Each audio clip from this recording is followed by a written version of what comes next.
Justice is not easy. It is not simple. It's complex, like most things in America. If you want to change the racial dynamics of this country and change the structural issues around racism and white supremacy, it is not as simple as watching CNN, tweeting about it, and then going to a rally. You have to put your skin in the game, transform the institutions, divest yourself as a white person from the power structure, and give it to black people. That is justice. That's the difference.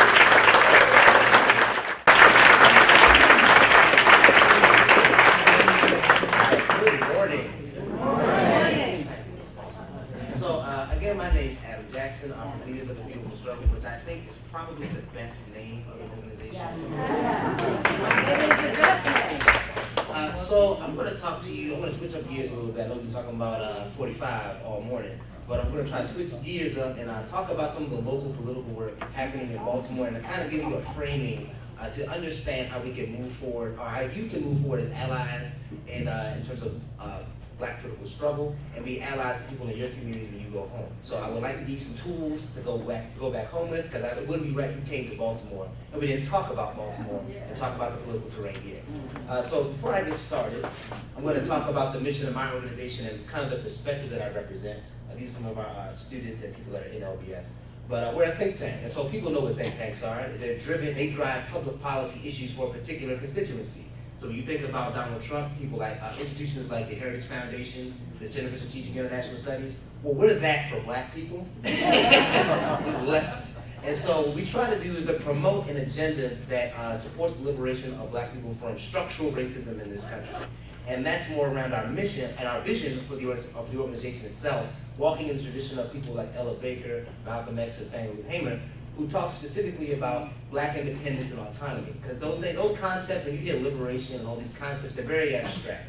And so what we try to do is to make it very material in the public policy arena and advocating for laws and policies that benefit our communities directly. Because if we're black, we should be advocating for the black community just like others do for their communities. Mm-hmm. And so it's not, people think that's radical, but it's really a pretty regular idea. So here's some key considerations that points I'm going to talk about this morning, some questions we're going to try to answer. In terms of how do black people in this country build, control, and maintain the institutions that govern our lives? Because we live in a country structured and founded on structural racism and white supremacy, and black people for generations have been excluded from systems of commerce and all these other systems that have benefited other people because of institutions like slavery and other things. And so at this point in history, with a president like Donald Trump, and all these other political forces that are at play, how do our communities make sure we can build the institutions and the organizations and infrastructure that benefit us in the long term? That's the first consideration. The second one is for the white folks in the room. So how do you become meaningful allies in this process of liberation? How do you become meaningful allies for people like me that are doing work in Baltimore, people where you live, and make sure that you can advance their agenda? That's an important question of consideration because most of the time we gloss over that. And I know that it'd be easy for me to just tell you our agenda when you go back home. So, well, how do I take that and translate that to our communities where I'm from? I'm going to try to answer that question here today. And the last one is, of course, what are the practical methods that we can go about doing that? Because the first two are kind of abstract. They're just concepts. But the third one is more about the practical implications of how that occurs. And so the way I'm going to try to explain these dynamics is through something called the nonprofit industrial complex. We heard about the prison industrial complex. We know about traditional forms of racism on the right. So when we see Donald Trump on TV, yeah, racism, that's what it is. But we should be able to figure out and identify the parts on the left side of the aisle where racism can affect our movements and affect our strategy moving forward, particularly for people of color and people of African descent. So the way that we think about the nonprofit sector, we think that that's separate of the corporate sector, separate of the university, separate of City Hall, when in fact, all of these things are mere organs of each other. And ultimately, if we don't interrogate the way that these institutions are profiteering off of the suffering and oppression of people, it perpetuates white supremacy. And it's important that we talk about that in detail because we can't just say the Women's March was great, but not interrogate who actually financially benefits from that in the long term, who politically benefits from that in the long term. Because I know it may be good in the pop culture sense to say that was great for, to oppose Trump, but who actually benefits from it at the end of the day? Is it black folks? Is it white women? Who benefits and for what purpose? So we have to be able to interrogate these different systems and how they operate in collision with one another. One thing I want to talk about is symbolism over substance. And that's one thing that we've experienced a lot in Baltimore. A lot of symbolism, a lot of talk, a lot of rhetoric. white liberals in Baltimore, just liberals in general, will give us the rhetoric and the conversation around racial justice. They'll make concessions that are convenient. So I know Congressman Raskin talked about the death penalty, minimum wage. These are all convenient concessions for people of color. These are very, very convenient because ultimately it doesn't require that groups of people give up any power, any resources. It means that they can advocate for things that are extremely safe and that ultimately don't change the power dynamics. And in every arena of civil society, whether it be education, criminal justice, what have you, these are the dynamics that infest the left and particularly the white liberals that say they advocate for our communities. And so while some people are worried about people like him, I'm worried more about people like him, Martin O'Malley. Because when he was mayor of Baltimore between 1999 and 2006, there were over 757,000 illegal arrests in Baltimore. Mass arrests in Baltimore. It was taken to court and proven in court that that's what his administration did when he was mayor of Baltimore. But he's elevated on the national stage, giving all these conversations about Trump, saying how awful Trump is. And people are talking about, look at how cute he is playing his guitar. But see, I remember that guy. I don't remember the smiling, happy guy on The View that everyone is familiar with. I remember a racist leftist mayor. That's what I remember. And part of it is because people aren't talking about the implications of what it means to be a Democrat in a city like Baltimore, or places like Baltimore. This is a majority black city, 64%. People like Martin O'Malley are the problem. White liberals who seemingly advocate for our communities, but ultimately aren't disrupting the power dynamics to invest in communities and invest in our ability as black folks to transform our own condition.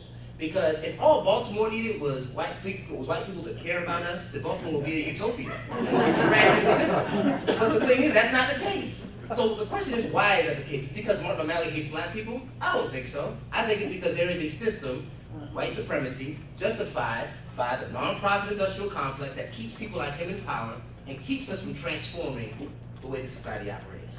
One thing that we're trying to do as an example to head off these dynamics is the creation recently of the Baltimore City Children and Youth Fund. And so we didn't create it. It was actually Council President Jack Young, Baltimore City Council President Jack Young, who put the measure to City Council. It was vetoed by our former mayor, Stephanie Rawlings-Blake, and then was overridden. That veto was overridden by our city council, and then was put to referendum in November, when we voted in the presidential election. So it got approved, and the measure made it so that $12 million in Baltimore would be available for youth programming and to city residents, essentially. But there was no rules around how this money was going to be spent or sent out to the community. It was just a measure to make it a solid fund that was only for youth programming in Baltimore. I was actually co-chair of the task force for this youth fund in terms of giving recommendations to the Baltimore City Council around what it should do with the youth fund. And so these are the values that we came up with. And a lot of it, it sounds good on paper again. Advances equity, accountable, not politically driven, inspires new partnerships, conducted with urgency.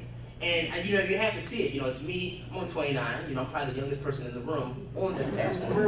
And so you have traditional nonprofit professionals, people like Bob Henry, who runs the Able Foundation, other, accomplished white liberal professionals that are on this task force, other governmental officials that have been working for the city of Baltimore for like 20, 30 years, on this task force being told by me that the money needs to go to black people. So you can imagine how interesting that dynamic must have been. And actually, my co-chair was John Brothers from T. Rowe Price, president of T. Rowe Price's foundation. And so we're talking about these values. In the beginning, everyone loved it. It was fantastic. Yes, racial equity, fantastic. Let's do it.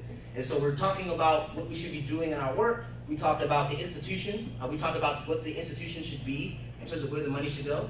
And what we decided is that everyone in the room, even ones that ran foundations, decided that that shouldn't go to the Family League. And it shouldn't be in city government because there's too much red tape. What we need is a new institution, a new intermediary that may be a quasi-public agency, but ultimately that the city residents run and control. And so we were talking about making sure that city residents could have public hearings for who could be on the board, that city residents would replace program officers. Program officers, they make the allocations in foundations. But we were trying to flip that, saying city residents should now be the ones looking at proposals to make allocations for money. So you have a participatory budgeting process, essentially, where residents are controlling where money goes, and that ultimately we decide who gets to be on the board of this institution to govern it. So this is a radically different model, not what exists right now, and people that work in the nonprofit sector know what I'm talking about. It's the boards that decide who's hired, who's fired, where money goes, what priorities are. And so this is radically different. So we get to the second to last meeting, And we've only talked about these things in concept. We haven't gone to the weeds of how we're going to do it. And so then I start advocating that a local black-led foundation, probably the only one in the state of Maryland or the region, Associated Black Charities, that they be the ones to design this new intermediary because they have the capacity, they have the infrastructure, they have the fiduciary history. So I was like, well, let's make it ABC, and they can design the intermediary. They won't hold the 12 million, but they'll design it. Oh, well, all that polite, nice conversation went out the window. Because I think in people's minds, we say racial equity, we agree with it in theory, we talk about it, but when it came time for the black people to design the black institution that will get the money to black people, luckily, that was the second to last meeting. And everyone had beef. It was beef in the room. But luckily, at the next meeting, because I think in the first meeting it was so jarring, like, are you saying that we can't do this? Are you saying that my organization, my philanthropic institution that has been here for 40 years cannot do this? Yes, you cannot do it. That's what I'm saying. Exactly what I'm saying. And so eventually it turned into butthurt masking as an issue. It was like, well, are you saying that I'm not qualified? It's cool if you're not qualified. A lot of people aren't qualified, like Donald Trump, who runs the country right now. There are a lot of people unqualified to do things that are doing things. We should seek to flip the script. We should seek to change the institutional arrangement that governs people's lives because we're interested in justice. Then that's what we should do. We need to focus on who are the people around the corner, down the street, on the news, in my city, where I'm at, and how can I support them in the racial justice agenda. And ultimately, in this country, if you're looking for anything to change as it relates to people of color, that's when the change really happens. And I don't know how you feel about that. I know there may be varying reactions to that statement, but ultimately, at the end of the day, if it's about justice, it's about justice. And there's no other way you can do justice. Invest in the communities that need it, support people that need your support, and ultimately, let's all work together to build racial justice.